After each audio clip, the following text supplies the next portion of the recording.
Hi, welcome back, everybody. I wanted to talk briefly about the first real job that I ever had, and this is how I had interest in. I was already been cooking for a couple years. This is like right before the end of my summer, before starting junior year of high school. I just turned 17, and I'd already been had interest. I didn't really have an interest in anything else. I'd already been cooking for a couple years, and as far as college went, I mean that was the only thing that really was coming to mind was going to college to be a chef, which I actually did get my culinary degree.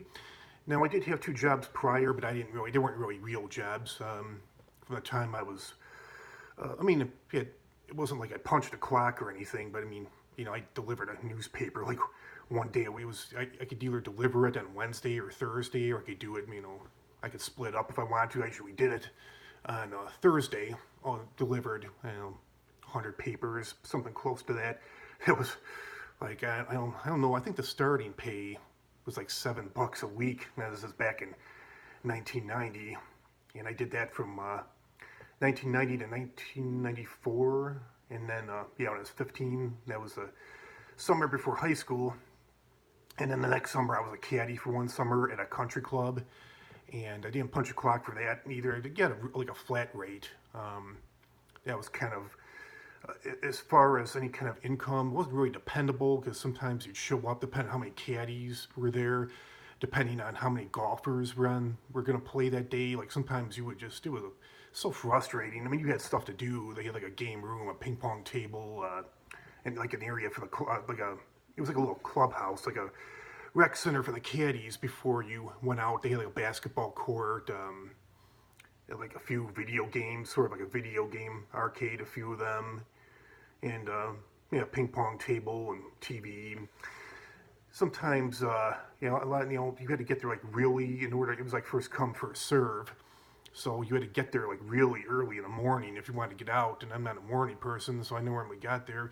Some people get there like 6 in the morning, sunrise. I couldn't do that, so I would get there. I know I used to get there around 8 or 8:30, and then the caddy master's like, "Oh, but not sure if you're going to get out today, Jeff. You're the last man that showed, and there's a lot of golf. Not too many golfers out today." And so then once you did get out, you have took roughly like 4 hours to caddy for one round. Sometimes you could get out twice if you got there early enough. Rounds went around fast enough. There was actually one kid. He made I think like $100 in a day, which is huge for 13-year-old kid back then. He carried doubles. He carried 2 bags in the morning and 2 bags in the afternoon. So yeah, basically he put in a 8-hour shift, made like 2 rounds, caddied for 4 people total. But yeah, carried 2 bags in the morning round, then like 2 bags in the afternoon round. And I guess you got like a flat rate. Because I was an apprentice caddy, I got like $9 for the whole 4 hours plus tips. Funny thing is the best tip I ever got. Most of that's how some people get rich. They're real skimpy with their money. I caddied for one woman. I think she gave me what was like $3 for 4 hours, carrying a golf bag for her for 4 hours and 90-degree heat. I mean, come on. And the best tip, yeah, most of the members were really, really, really stingy. And the best tip I ever got was from a guest. The guy wasn't even a member there. It was funny. He showed up. They actually had a dress code, but he didn't follow the dress code. They still let him play. This guy looked like he didn't have a pot to pee in. Really, he showed up like he was ready to go to the beach. He had on almost like a beach shorts, like bathing suit maybe. He had on what was it called, loafers, not even like golf shoes, and he had a Hawaiian shirt on and like a sun hat. And I didn't even do that much for him. He was doing a lot of my work for me, just being nice. Breaking like the sand traps. That was something I was supposed to do. And he's like, "Oh, don't worry, I'll get it." And he gave me like $25, and that was the best tip I ever got working there that whole summer. And it definitely wasn't too fun. It wasn't. Actually, wasn't too bad. I mean, the stingy tipping kind of ticked me off, but the worst part about it was the caddy master was just the biggest asshole from hell. Just totally like verbally abusive, always screaming, always yelling at everybody. And I ended up towards I think like halfway through the summer, I just hardly ever showed up. But you could show. It was the one good thing, like you could show up whenever you wanted. But yeah, towards the end of the summer, I just stopped showing up. I just got so tired of working under that guy, that caddy master. I don't know if you've ever seen the movie Caddyshack, but that is definitely relatable. I could definitely, yeah, to my job as a caddy, that is definitely a lot of the stuff you saw in that movie and the things that I went through. So then, got a little off track, so back to what I was saying. I worked at a retirement home.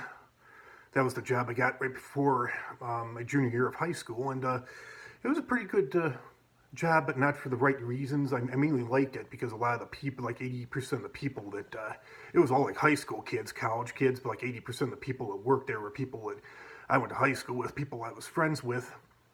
And yeah, it was basically, you've heard those stories about people don't have culinary degrees that, become chefs, kind of work their way through the ranks.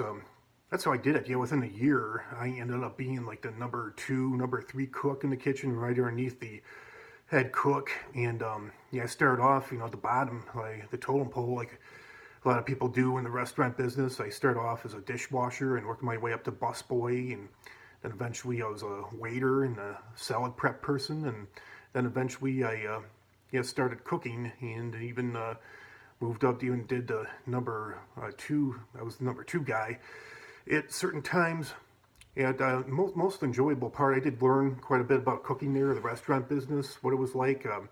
The good thing about that wasn't like a typical restaurant. I mean, it was 300 people every day, 365 days a year. We did do lunch, which we didn't have a lot of people at lunch. We didn't do breakfast, but we did lunch and dinner. Dinner, everybody usually showed up, 300 people at lunch. We never really knew how many people we're going to have. It usually wasn't that much.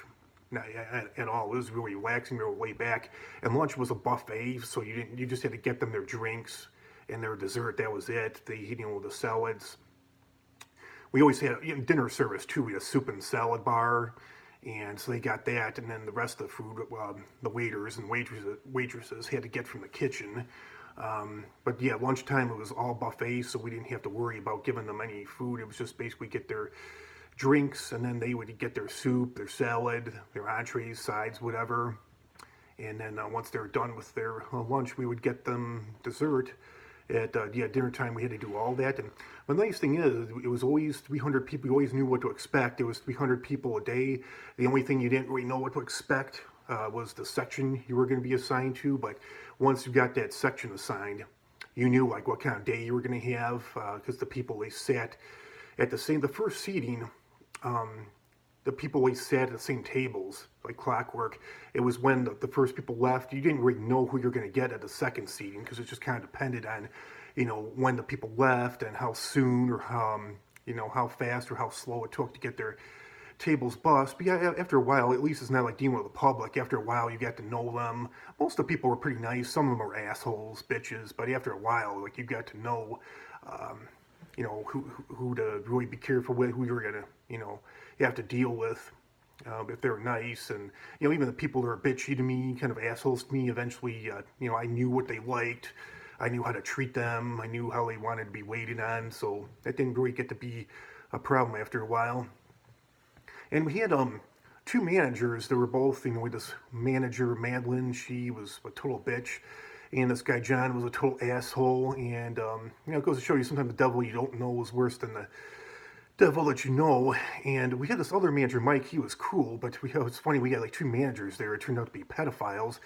Well, this manager, Mike, he was real cool, but it turned out he ended up getting fired. I guess he was not a girl that worked there, but he had he had a warrant for a statutory rape. I guess he was having some type of sexual relations with this guy was probably, I don't know, late 20s, early 30s, and I guess he had sexual relations with like a 15-year-old girl, and I guess he was going to work, and the police were following him. He was speeding, didn't have a seatbelt on, and I guess the cops followed him all the way to work, and he got handcuffed and arrested in the parking lot. So, and needless to say, that didn't go over too big, so that was it for him. And then we got this other manager, Chuck, in after to replace him, and this guy turned out to be a pedophile too. He was a weirdo from the start. He was always, he drank a lot of coffee. We thought he might have been doing cocaine too. He was always so hyper, so nervous. Like he would just call his name and he would just like jump, almost like somebody like zapped him, with an electric cord or something like that, electric shock. Um, yeah, very, very nice, but very strange guy. And what ended up happening was, I don't know, what happened, but yeah, all of a sudden he was going to be fired. I think they were going to fire him because all of a sudden, within a very short period of time, he was there almost a year, and all of a sudden he started. What happened was there was one girl that I went to high school with because was I a junior? Oh no, this is my senior year. I was a senior, she was a junior, and what she would do, she had some after school activity, but she didn't have a driver's license yet, so she used to ride her bike from school over to work, and she had her uniform in her backpack, and what she used to do is she used to just change in the dry storage room, and she'd be in and out there just a couple minutes, and everybody knew that she did it, and this manager, and then this guy, Chuck, he was 42, 43 years old, and this girl's like 16, 17, and he put a note on her time card telling her not to change in the dry storage room. He told her to change in the bathroom downstairs, and what happened was we pretty sure that it was him, but I guess she was changing, and she said that she got freaked out. I guess she got out of the bathroom as fast as she could, but she said that she saw eyes.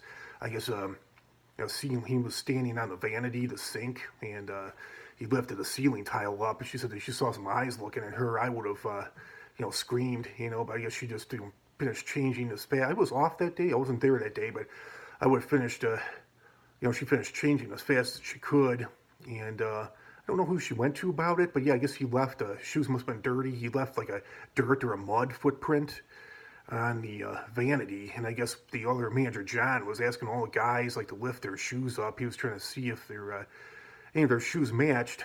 So there was that, and then there was this other girl, Heather, that was 16 at the time, and out of the blue, he just asked her like if she wanted to go to bed with him.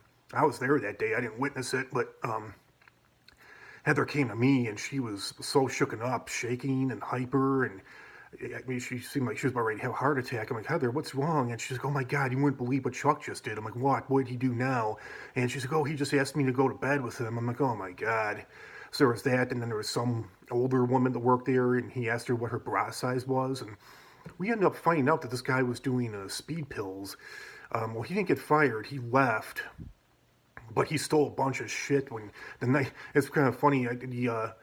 His job was to close on Sunday night. Sunday night was like the one day we didn't do dinner service that day. We did lunch service, and we didn't do dinner service that day.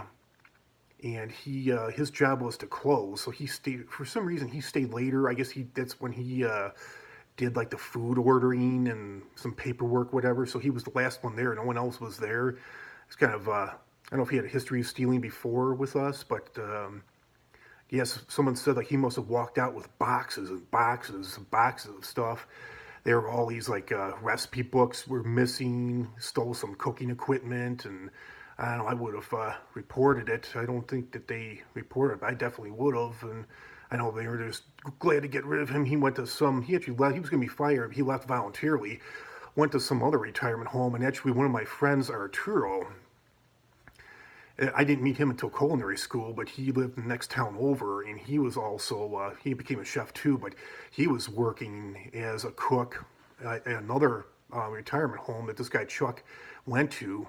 And when I started working at that casino, I worked at that casino with his friend Arturo, and I started talking about this manager, Chuck, I had, and he's like, oh my God, was his name Chuck Ortiz? I'm like, oh yeah, Chuck Ortiz. He's like, oh my God, I worked with him too. I'm like, oh man. I said, yeah, I remember, he told me he was going to some other retirement home, but didn't give the name.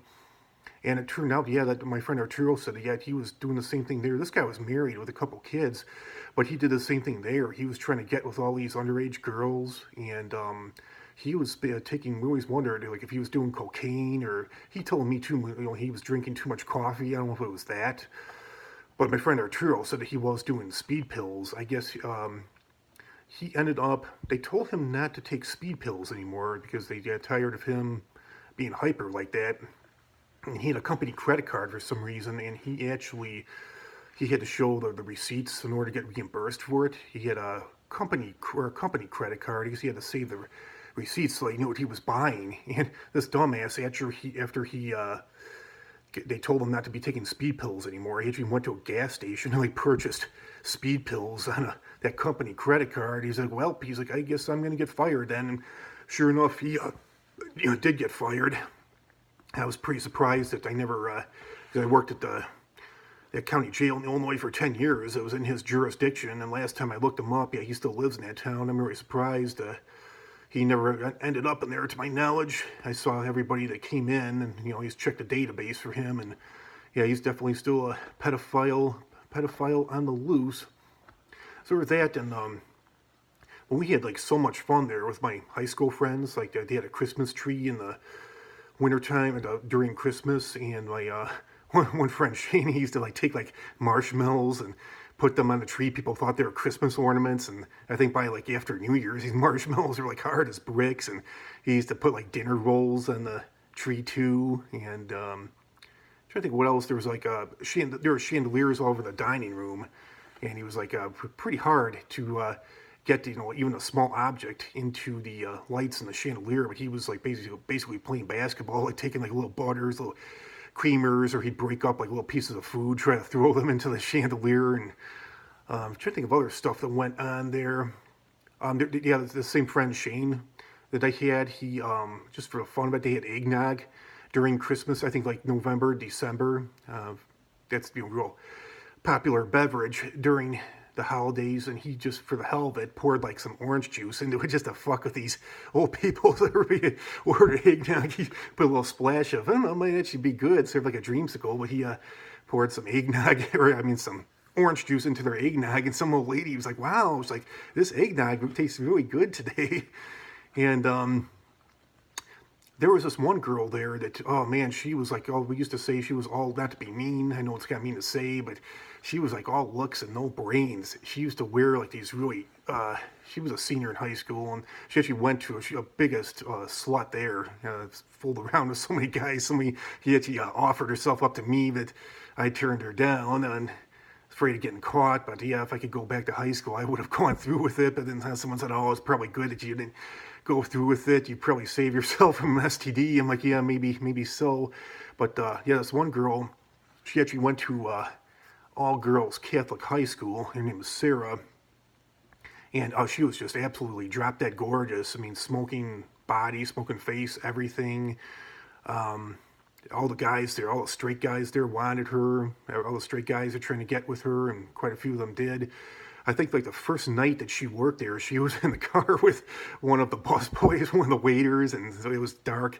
We couldn't see what was going on, but yeah, supposedly we could see the car was bouncing, but it was in the wintertime. It was 7 o'clock at night, 7:30 at night, get out of work, and yeah, the car's bouncing. Oh my God. And then one friend, yeah, I actually dated her for a little bit. She was loaded too. I guess it sounded like her family was really fucked up. Her dad was a doctor, and he was married, and I guess her dad was a doctor, was cheating on the mother with a nurse at work, and she would, yeah, like I said, she was all looks and no brains. She used to wear these real short, tight skirts, and the guys would actually throw silverware on the floor just so they could see her underwear. They could see her ass, back of her, top of her thighs when she had bent over to pick up the silverware. And one guy was picking up the silverware, no, leave that on the floor. Leave it on the floor. That's for Sarah. Every time she goes by, she sees silverware on the floor, she'll pick it up. And she messed up a whole bunch of dinners. She was calling out because you had to call out your orders. Instead of, we didn't have a POS system. So what happened was there was a menu card. They wrote down, the residents, they wrote down their name. There was a choice of 2 entrees. They could have both, the portion size, choice of 2 entrees, and you had a choice sides. And so we would call out the orders, and I guess this girl, Sarah, she messed up so many orders throughout the whole night. I don't know what was with her that day, but the head chef was yeah, he told her, he's yeah, congratulations, you just set the record for the most screwed up dinners. And she got real mad at me at one point because what ended up happening, we were talking about, first of all, she asked what the dessert, we always had to give, for some reason they didn't have the dessert posted, it was kind of up in the air. So we had to go to like the chef or a manager to find out what the dessert is. So this one guy, Eric, he was kind of an asshole to me and asshole to everybody. He was fucking with this girl, Sarah, and she asked what the dessert was. And this guy, Eric, said, "Oh, the dessert is today's vagina cake," And I guess she thought that it meant something else, like she thought it was actually a food. She knew what a vagina was. But she went to the chef. The chef thought she was joking, but she went to the chef, this guy, Tom, and she's like, "Tom, is the dessert today really vagina cake?" And he looked at her and he's like, "What?" You know, oh man, it's just something else. And one day somehow we got in the conversation of sperm donation, about how men donate sperm, and I'm sure everybody's familiar with that. It just gets on the natural way, but yeah, she asked like, "Oh, how do they get the sperm? How do they get the semen out of the guys?" And one of the girls like explained to her like, "Oh, the guys basically just masturbate into a cup, or if they have trouble doing it, they can watch adult videos." And we all thought it was so funny. She thought that they like stuck a syringe into the man and sort of sucked it out. It's crazy. I don't know where she got that idea, why they go through that much trouble, unless a guy really had trouble ejaculating. So I thought it was hilarious. I was kind of a little shit, but yeah, I was telling everybody about it. I'm like, "Oh God, you wouldn't believe what Sarah thought earlier when we were having this conversation," and I was basically going over the whole story, and she got pissed that I was talking, and she heard me. She came. I didn't know that she was within listing distance, but she was in the dish room. I guess she heard me talking about her, so she came out and she's like, "You are such a worm." She's like, "Excuse me for not getting that comment in, and or not understanding that or whatever." And when she went out to the dining room, the head chef and all these people were laughing at her. So yeah, this guy Shane that was going out with her, eventually they weren't getting along, and one night, and kind of not very funny in a way, because she could have gotten carbon monoxide poisoning if the apple didn't come out of the tailpipe. And he was pissed at her for some reason. They kind of didn't really break up on the best terms, so he actually took like a Washington or is a red Washington apple or a Red Delicious apple, put it in her tailpipe, and her car wouldn't start at first. A couple cranks, then eventually it started, and then the apple shot out like 20 feet into the dark. We were kind of all standing there watching to see what was going to happen. And yeah, it was a pretty interesting experience working there. I got to see a lot of people come and go. They had pretty high turnover, and it just goes to show. I mentioned it before. It just goes to show you that the devil that you don't sometimes the devil you don't know is worse than the devil that you know. Because we had these two managers that we really didn't like, and we complained and to the administration, and the administration found our complaints to be legitimate, and they got fired, and they got them out of there. We got these two managers in there that were nice, but they didn't really know what they were doing. So we're like, "God, this is actually worse now. I'd rather have the old management back." And another thing that girl Sarah did was pretty funny. Those of you who drink coffee know what I'm talking about, but when the coffee gets down to the bottom, the grounds kind of sink to the bottom of the pot, and for the most part, you usually don't like to drink that. It's like a mouthful of mud. You drink the coffee from the bottom of the pot, you usually get the grounds in your mouth. So instead of this girl Sarah, this is how stupid she was. Instead of just getting a fresh pot of coffee, there were like 3 or 4 coffee pots that were all to the bottom. So instead of her just getting a fresh pot, at least for one coffee station, it was the end of the night, and she didn't get a fresh pot of coffee. What she did is she took all of these 3 or 4 coffee pots that were all to the bottom, the grounds, and like mixed them all together. And I guess one of the residents saw and reported it. And we just used to do room service too. There were some people that weren't doing too well, that didn't feel like they were coming down to the dining rooms. It was really funny because there was that movie Goodfellas, and there actually was an older couple. They were both like senile in their late 90s, or early 90s, didn't really get around too well, so they always got room service every night, but their name was the Goodfellas. And a lot of times, like, I had to they couldn't hear. They had a doorbell, and I think a door knocker too, but a lot of times I was, boom, boom, boom, boom, I was pounding on the door with my fist, room service. And they were like senile. Like a lot of times, like I'd go there and they didn't even remember ordering food.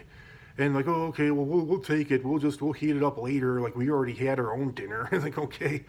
And yeah, they're pretty nice people. Just confused. Yeah, doing room service was pretty fun. Got to do that on my own. Got time away from the dining room, away from all the chaos, and sometimes I would just use that time and kind of screw off, kind of take my precious, sweet little time before I had to go back to doing my regular job. It was a lot of walking, doing that. There were actually some rooms that would take like 15 to 20 minutes to walk through because this retirement home was huge. It was like a maze and multiple floors. So I know there was one day I could not find a room. I had to go back to the dining room. I asked the manager, where is this room? I can't find this room. I don't think they had their names on the doors too. I couldn't find the room number with the name.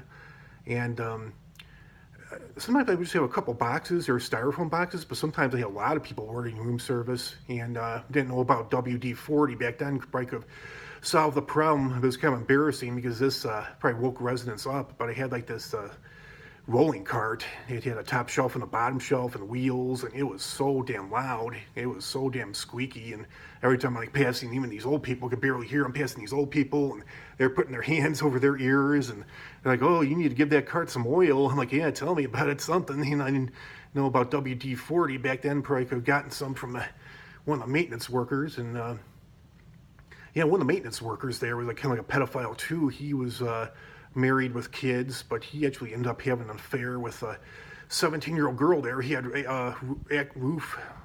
access to the roof, and yeah, he was in an affair with this girl for a while, a 17-year-old girl, and he was taking her up to the roof, and that's where they were doing it. And this 17-year-old girl, we were saying, man, he must be pretty desperate to be hanging out with this. This girl was just so stupid, so annoying, and not really good, real short, fat, and not really ugly face, acne all over the place, like crazy. She actually had like craters, purple craters on her face, and we were all saying like, man, if he's having an affair with this, if he's like so down to earth to having sex with this girl, man, his wife must be really hideous. Must be really desperate to be getting with Julie. So yeah, I think that's all I wanted to cover. I think that sums up most of my experiences at that job I had in high school. I was there for like about 2 years, and then after that, I had left there. I got fed up with the new management had taken over. I just had enough, and I wasn't getting any. They weren't giving me as many hours as I wanted. They actually gave me like a lot of hours during the school year, and I said I wanted my hours cut back. They didn't cut back my hours because I was having trouble getting my homework done, getting my studying done. And then all of a sudden, I graduate. Summer comes, like, oh, I could work all the hours in the world now. And then, like, at one point, they didn't have me on the schedule for 2 weeks. And the manager's like, oh, sorry, yeah, we just don't have a lot of hours to go around now. And I got so fed up, and I left, and I got a job working at a real restaurant where I got the regular hours.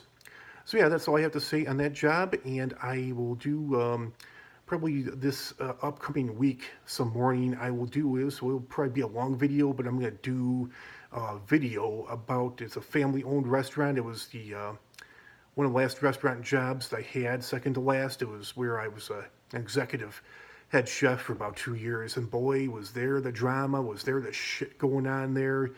You would not believe what I went through. Once again, it was another situation of, should have stayed at my last job, the devil you don't know sometimes is worse than the devil that you know, and the grass definitely wasn't greener on the other side. So that'll be a long video. I'm still writing down notes for that, sort of like a script. So I get everything in. You won't believe what I went through, the stuff, the shit that was pulled, how I suffered financial setbacks because of the owners. So yeah, I'll get to that. Probably try to do that some morning this upcoming week. And I got a follow-up doctor's appointment again. I finished, I hope my strep isn't back. I've already been through 3 rounds of antibiotics. And in the last 3 days, I can tell I'm kind of having trouble talking, and throat isn't feeling the best. Once again, I have a slightly sore throat, and I'm coughing up green shit. So I'm starting to think, and I'm, coughing, in general, so I'm starting to think. I got a follow-up doctor's appointment on Tuesday morning, so I think they said that if I didn't get better, they want to do more tests. So I imagine they'll probably do a strep test again, and God knows what else. I'm just wondering if my wife or my daughter might be a carrier. So we'll see what happens. I'll let you know, and I will do that other video real soon. You will love to watch it and listen to it, and yeah, I can't wait to break the You Won't Believe what I went through. So have a great rest of the weekend. Love you all. Thank you all for your support. I want to give a shout out to, once again, to Sexton Videography, 8 at Night, Josh, Candy Girl, Cindy Lester, Derek Jones, and Flabby Abby. Those are my closest subscribers, and although I do love everybody that subscribes to my channels, watches my videos, see you all real soon. Please comment, like, share, subscribe, and once again, have a great rest of your weekend. Bye.